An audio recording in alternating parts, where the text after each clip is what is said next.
Hey everybody, Joe Brady, and I apologize for taking so long to get back to you with another Back to Basics. I just got back from a month-long trip, including France and Scotland, and it's time to get back in the saddle again, and I'm going to start with this shot from a spot in Scotland. And if you look at the image, you can see, well, wow, it's really dark. Look at the histogram, though, and look up here in the sky.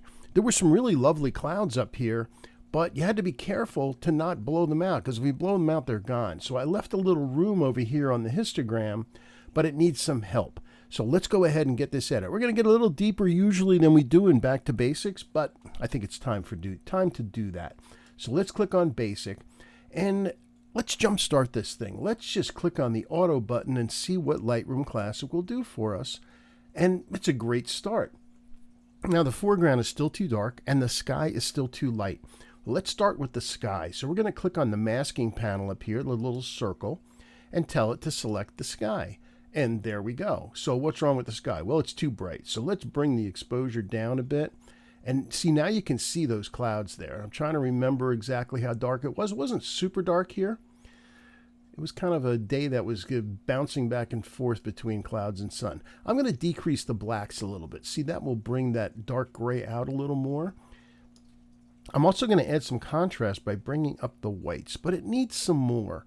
So let's scroll down to Effects, and we're going to add some dehaze. And let's start bringing that in until we can really see the clouds, and that's good right there. All right, now we've got a pretty good sky. Now we need to lighten up the foreground. The easiest way to get to it is to simply go up to the mask, and as you hover over it, you see these three dots appear.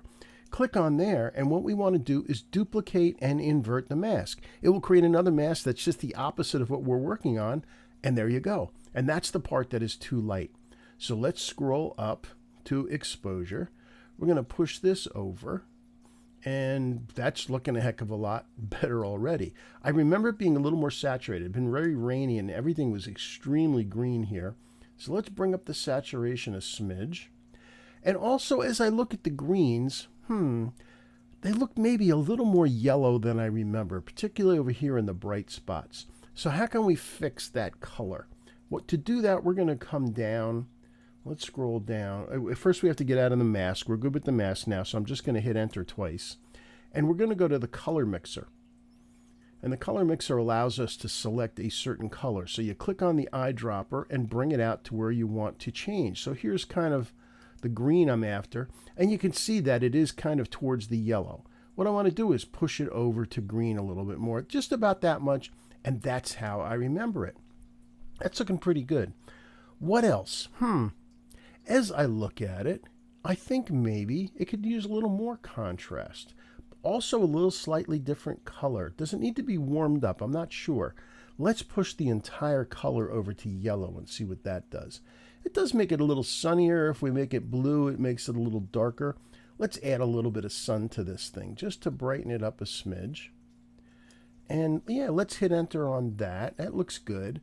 Now let's increase the contrast a little more. Let's bring that up, bring up the contrast, and I'm going to bring up the exposure a little bit more. And you know, I think that's looking pretty good. Is there more we could do? There's always more we could do, but let me make a virtual copy of this, Command apostrophe, and I'm going to reset one. So here's what we started with. Let's go full screen on this. Here's the original raw file. And again, the whole idea during the capture was to protect the sky because there were cool clouds there. But with just a couple of sliders, one mask, we turned that from this into this. And again, there's always more we could do, but just this is Back to Basics.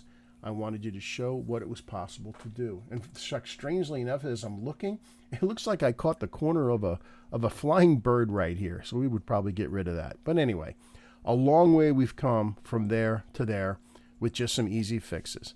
That's it for today. Maybe we'll come back to this image next time and we'll take it to the next step. Until then, I wish you a great week and thanks for joining me. Bye-bye.